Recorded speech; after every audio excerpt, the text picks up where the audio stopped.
Tapi kita nggak paham. Yang tasbih Assalamualaikum Islam. Dari mana tasbih Islam? Kalau orang kafir untuk hak paten, kita malu. Yang pertama kali punya tasbih itu orang Solin, betul? Buddha, Katolik, betul? Tidak ada sahabat menentang tasbih. Bahkan menghitung pakai biji saja, kata sahabat apa? Hitung dosamu lebih baik ketimbang menghitung Allah dengan batu. Sehingga ketika ada generalisir satu madhab itu bukan bid'ah. Makanya saya itu heran sama madhab sekarang. Setiap kreasinya ulama kok diarani bid'ah ku piye? Sebagian alam itu sudah mangkul, mulane ngaji to ben roh. Mangkul itu lafaz yang bisa digeneralisir berdasar makna. Rasulullah SAW tidak menggunakan tasbih. Rasulullah menggunakan tangannya dan mengatakan fa innahunna mantuqat yaumal qiyamah au mas'ulat. Selain akan menjadi saksi, kemudian kita terbiasa, nggak ada lagi yang namanya malas berzikir karena nggak bawa tasbih. Bahkan kadang-kala tasbihnya dikalungkan. Sedangkan kalau pakai tasbih, apalagi digital, nggak ada ngitung sudah. Adzan dintani bare jebule bocah deres. Kadang pujian. Masalahnya pujian ya bid'ah. Berzikir dengan tasbih itu ada beberapa pendapat di tengah para ulama. Ada yang mengatakan itu bid'ah, ada yang mengatakan itu adalah hal yang makruh. Dan tidak ada hadits yang kuat Nabi bertasbih dengan biji-bijian. Ada hadits tapi lemah atau hadits palsu. Baradzan karepe santai-santai, jebule ada wiridan. Jantungan meneh kan? Tapi masalah wiridan yo. Jadi ini banyak yang menyenangkan setan sebenarnya sedang kritik-kritik ini tuh. Bila kita melihat perbuatan Rasulullah SAW, maka Rasulullah SAW berzikir dengan jari jemarinya. Dan tidak pernah satupun riwayat yang sahih menyebutkan Rasulullah berzikir dengan bebatuan atau dengan biji. Berzikir dengan alat tasbih digital, sama halnya dengan kerikil dan yang lainnya. Berzikir dengan bebatuan atau semacamnya, ini perkara yang diada-adakan, yang tidak pernah dilakukan oleh Rasulullah, tidak pula para sahabat. Kerap kali kita mendapatkan tudingan miring soal tasbih. Utamanya, dari mereka yang mengklaim Ahlus Sunnah, Wahabi Salafi dan pengikutnya. Menurutnya, berzikir dengan butiran tasbih tak pernah dipraktekkan Rasulullah, apalagi sahabat.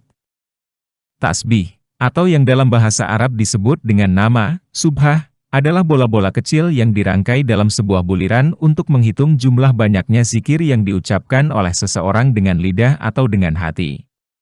Dalam bahasa Sanskerta kuno, tasbih disebut dengan nama jipmala yang berarti hitungan zikir. Asal-usul tasbih, tak ada yang sepakat menceritakannya. Ada yang bilang berasal dari orang Arab, ada pula yang mengatakan berasal dari India, tradisi orang-orang Hindu. Satu sumber mengatakan bahwa mulanya, tasbih dipakai oleh kaum Brahmana di India, tradisi biksu Buddha, Bhakta Dewa. Lantas, tradisi kaum Brahmana ini dicopi pasta oleh para rahib, pendeta, Nasrani menggunakan tasbih. Sehingga ketika ada generalisir satu madhab itu bukan bid'ah. Makanya saya itu heran sama madhab sekarang. Setiap kreasinya ulama kok diarani bid'ah ku piye? Sebagian alam itu sudah mangkul, mulane ngaji to ben roh. Mangkul itu lafaz yang bisa digeneralisir berdasar makna. Napa? Jadi zaman Imam Haromen itu ngendikan gini, andai kan orang jamaah di satu kampung pada satu titik, maka qatalahumul imam. Imam masih boleh merangi karena harusnya jamaah itu fi amakina mukhtalifah, di tempat yang beda-beda supaya jadi syiar. Kalau nanti nerang noniku, ini bukan berarti saya bela mazhab tertentu ormas. Saya tidak punya kepentingan bela ormas tertentu, enggak. Saya ini bela ilmu, titik. Saya itu bela ilmu. Misalnya begini ya, kampung ini sama sini, berduaan ya. Ning kene sik ana greng terus, ngerti ke greng, nggon pring-pring. Napa Pak greng? Sing disone serem, sing biasane bone gerduwe lho. Apa? Winget. Biasane ning wet apa, Mus? Sing kancamu itu biasane ngene. Apa jadi? Gak lha sing winget sing seru, greng ra carane. Apa gak wis? Ringen pokoke ringen terus pring sing. Nah, ini kan ada masjid berduaan di sini nih. Belakang ini kan ada masjid berduaan. Itu ada kan jamaah hanya di sini. Kan kalau ada adzan kan setan lari. Jadi saya masuk yang gereng kan, neng winget.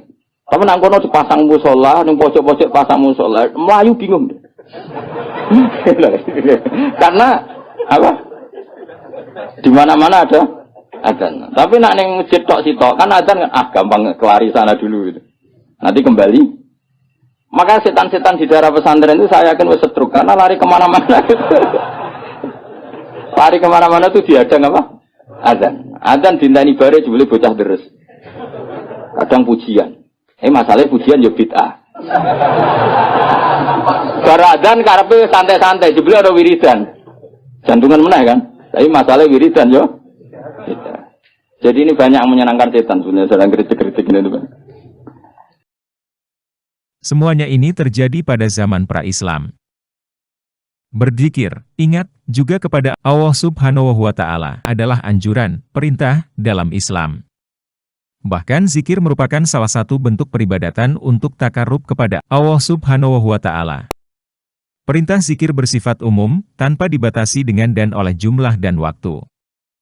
Agar tidak membingungkan, Rasulullah ajarkan jumlah dan waktu yang tepat untuk berzikir. Misal, jumlahnya 33 di waktu setelah sholat 5 waktu.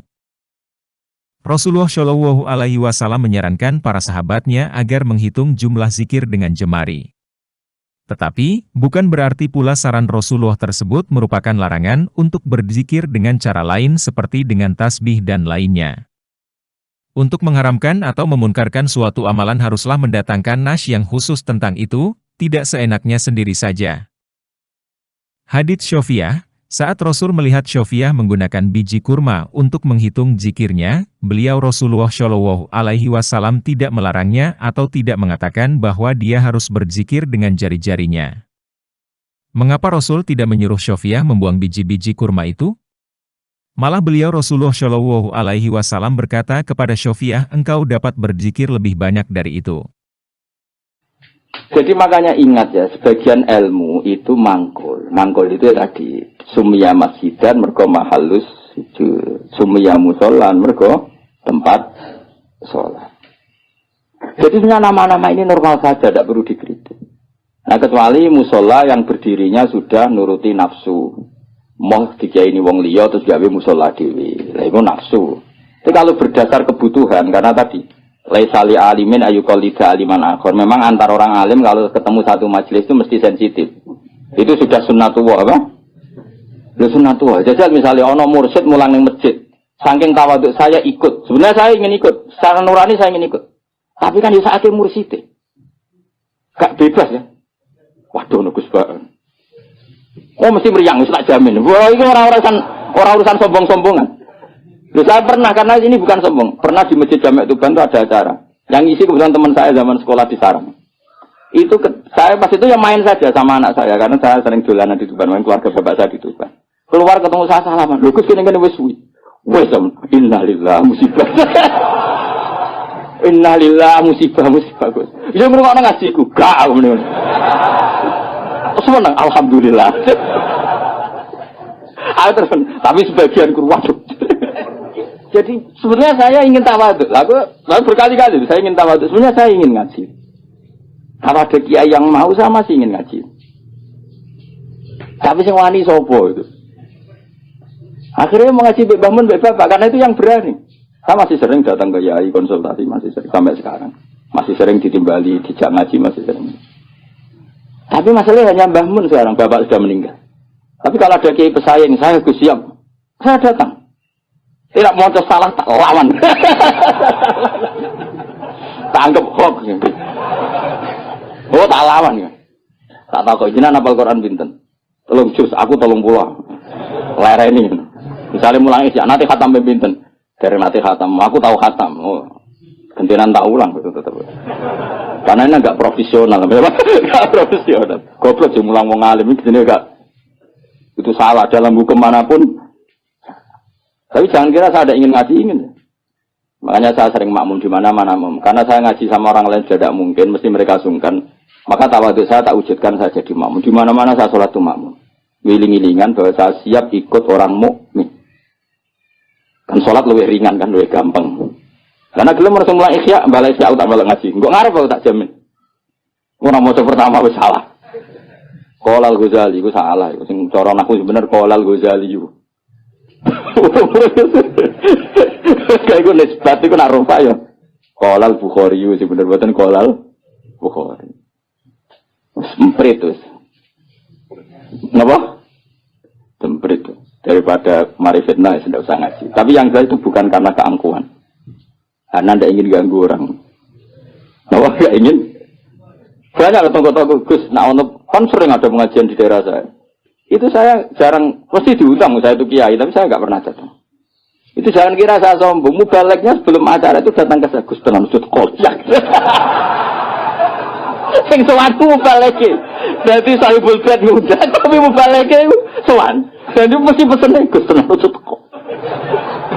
Tak sampean teko gambar aku yakin gambar kulo. Ya ora ngono.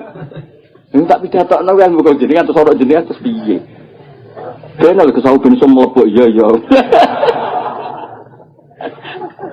Kadang sing wete tak Gus ngono omah ngono tak undang mboten teko gak. Wong kiai niku omahe mulang aneh-aneh. Sebenarnya bukan karena mulang di rumah, memang ada mubalek yang pesan tadi. Yang pesan.